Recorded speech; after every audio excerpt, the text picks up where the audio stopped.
GST law आने के बाद लगभग 5 से 6 साल निकल चुके हैं। इसके बावजूद भी कई सारे प्रश्न हैं जो टैक्स पेयर्स को लगातार कंफ्यूज कर रहे हैं।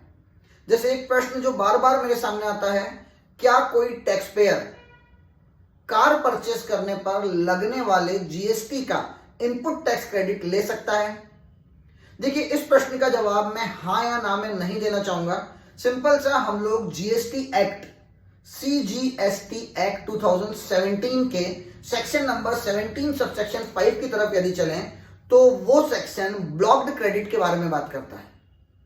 वहां पर क्लियरली मेंशन है कि यदि किसी भी टैक्स पेयर ने ऐसा कोई मोटर व्हीकल, देखिए ध्यान रखें यहां पर मोटर व्हीकल में कार भी इंक्लूड हो गया, मोटर व्हीकल में आपका जो बाइक है मोटरसाइकिल से वो भी इंक्लूड हो गया। जीएसटी लॉ में मोटर व्हीकल की अलग से एक डेफिनेशन लिखी हुई है, यहां पर ये कार और मोटरसाइकिल ये सब इंक्लूड हो जाते हैं। तो सिंपल सा प्रोविजन है कि ऐसा कोई भी टैक्स पेयर जो किसी भी तरह का कोई भी मोटर व्हीकल परचेस करता है जिसकी सिटिंग कैपेसिटी 13% या लेस देन 13% है, तो उस केस में उस मोटर व्हीकल पर लगने वाले जीएसटी का इनपुट टैक्स क्रेडिट नहीं लिया जा सकता है। मतलब सिंपल सा प्रोविजन है कि यदि आपने कार परचेस की है फॉर ट्रांसपोर्टेशन ऑफ पैसेंजर वगैरह, तो उस केस में आप इनपुट टैक्स क्रेडिट नहीं ले सकते हो।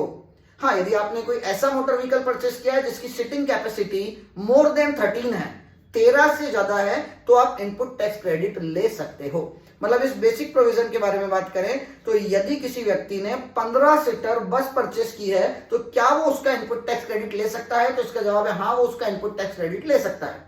किसी व्यक्ति ने यदि 12 सीटर कोई बस परचेस की है तो क्या वो उसका इनपुट टैक्स क्रेडिट ले सकता है? बेसिक बात करें हम लोग तो नहीं, वो उसका इनपुट टैक्स क्रेडिट नहीं ले सकता है।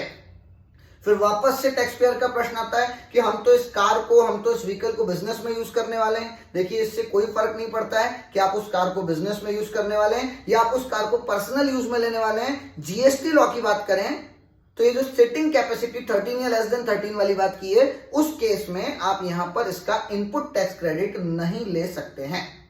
क्या किसी भी केस में इनपुट टैक्स क्रेडिट नहीं लिया जा सकता है? तो यहां पर देखिए, जो सेक्शन 17 सबसेक्शन 5 जो है, इसमें 3 एक्सेप्शन भी दिए हुए हैं। एक्सेप्शन नंबर 1 यहां पर क्लियरली मेंशन है कि यदि आप किसी ऐसे बिजनेस में एंगेज्ड है जो उस मोटर व्हीकल को रीसेल करने से रिलेटेड बिजनेस है, तो उस केस में आप क्रेडिट ले सकते हैं। मतलब फॉर एग्जांपल, यदि कोई मारुति का डीलर है, यदि वो मारुति की 5 सीटर कार, मतलब यहाँ सिटिंग कैपेसिटी 13 से कम है, 5 सीटर कार परचेस करता है और उसका उद्देश्य यह है कि उस कार को सेल करना, रीसेल करना, तो उस केस में वो व्यक्ति उस कार का जो उसने परचेस किया उसका इनपुट टैक्स क्रेडिट ले सकता है। दूसरी बात करें हम लोग तो ऐसा कोई भी व्यक्ति जो ट्रांसपोर्टेशन ऑफ पैसेंजर के बिजनेस में एंगेज्ड है, मतलब वो अपनी कारों को रेंट पे देता है, अपने मोटर व्हीकल को रेंट पे देता है, तो वो भी यहां पर इनपुट टैक्स क्रेडिट ले सकता है। मतलब मिस्टर एक्स हैं जिनका काम ही यही है कि वो कार परचेस करते हैं और किसी कंपनी में अटैच कर देते हैं, किराए पे देते हैं, तो क्या वो इनपुट टैक्स क्रेडिट ले सकते हैं? बिल्कुल, वो इनपुट टैक्स क्रेडिट ले सकते हैं उस कार पे लगने वाले जीएसटी का। नंबर 3 बात, यदि आप कार ड्राइविंग स्कूल चलाते हैं, यदि आप ऑथोराइज कार ड्राइविंग स्कूल चलाते हैं, तो उस केस में भी आपने जो कार परचेस की है उस पर लगने वाले जीएसटी का इनपुट टैक्स क्रेडिट आप ले सकते हैं।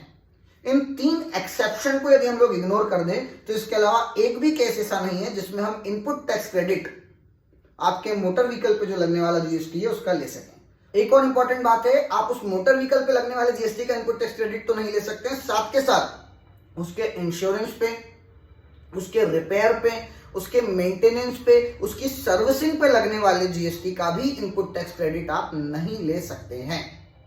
अब यदि हम ट्रांसपोर्टेशन ऑफ गुड्स के बारे में बात करें तो यहां पर देखिए, ट्रांसपोर्टेशन ऑफ गुड्स के बारे में कुछ भी लिखा हुआ नहीं है। इसका मतलब शायद वो मोटर व्हीकल जिस पे ट्रांसपोर्टेशन ऑफ गुड्स कर रहे हैं उस पे लगने वाले जीएसटी का इनपुट टैक्स क्रेडिट लिया जा सकता है।